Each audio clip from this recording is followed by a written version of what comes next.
কিছু বলছো না কেন সাফায়েত? আমি আজকে অফিস যাইনি শুধুমাত্র এটা জানার জন্য যে নাহিয়ানের কোনো খোঁজ পেলে কিনা। হাবিব ভাই কিছু বলেছে? সে জানে নাহিয়ান কোথায়? খবরদার লুবনা, ওই নোংরা মানুষটার নাম আমার সামনে তুমি মুখে আনবে না। আমি অবাক হচ্ছে এই ভেবে যে ওরকম একটা মানুষের কাছে গিয়েছিলে তুমি হেল্প চাইতে। আমি আগেই বলেছি সাফায়েত, আমার আর কোনো ওয়ে ছিল না। কেউ তো নাহিয়ানের কোনো খবর দিচ্ছিল না। একজন ডেসপারেট মাদার তার সন্তানের জন্য যে কোনো কিছু করতে পারে। আমি তো শুধু আমার ছেলেকে চেয়েছি। হিউস্টনে রকিং টেস্টি, সীমানা ছাড়াও নিজেকে হারাও। তুমি নিজেও জানো না তুমি কি করেছো। নিজের অজান্তে তুমি আমাদের কত বড় ক্ষতি করে ফেলেছো। বাবা তুমি চলে যাও প্লিজ বাবা। তোমাকে আমার সাথে এখানে কেউ দেখলে তোমার অনেক ইনসাল্ট হবে বাবা। তোমার তোমার ছেলে এখানে পিয়নের কাজ করে বাবা। তুমি তুমি মানুষের সামনে মুখ দেখাইতে পারবা না।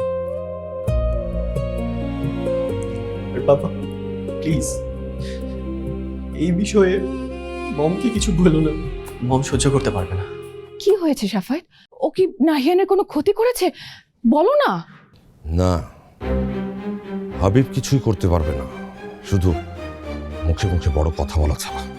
শুধু তুমি ওর কাছে গিয়েছিলে বলে আজ ও আমাকে সবার সামনে অপমান করার সুযোগ পেয়েছে। অপমান করেছে? আমি কালই যাব হাবিব ভাইয়ের কাছে। আইল আস্ক হিম ও কেন তোমাকে অপমান করলো।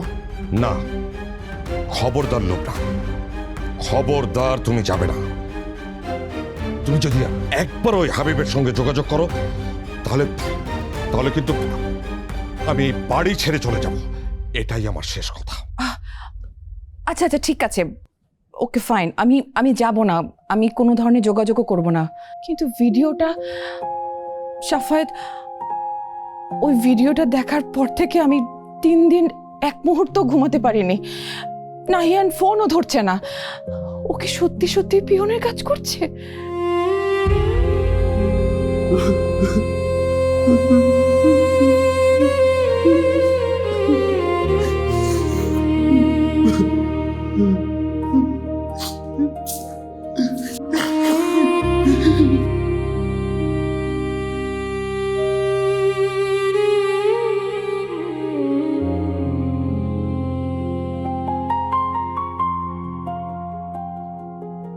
না লোকটা, তুমি যেটা দেখেছো ওটা আসলে হাবিবের কারসাজি। ওটা একটা ফেক ভিডিও, এআই দিয়ে তৈরি। তুমি আর আমি যেন মানসিকভাবে ভেঙে পড়ি, তাই ওই নিচু কাজটা করেছে।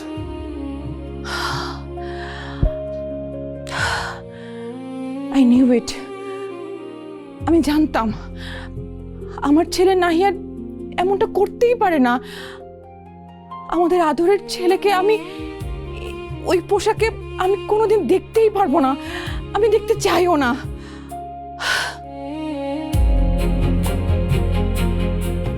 আমি সহ্য করতে পারবো না।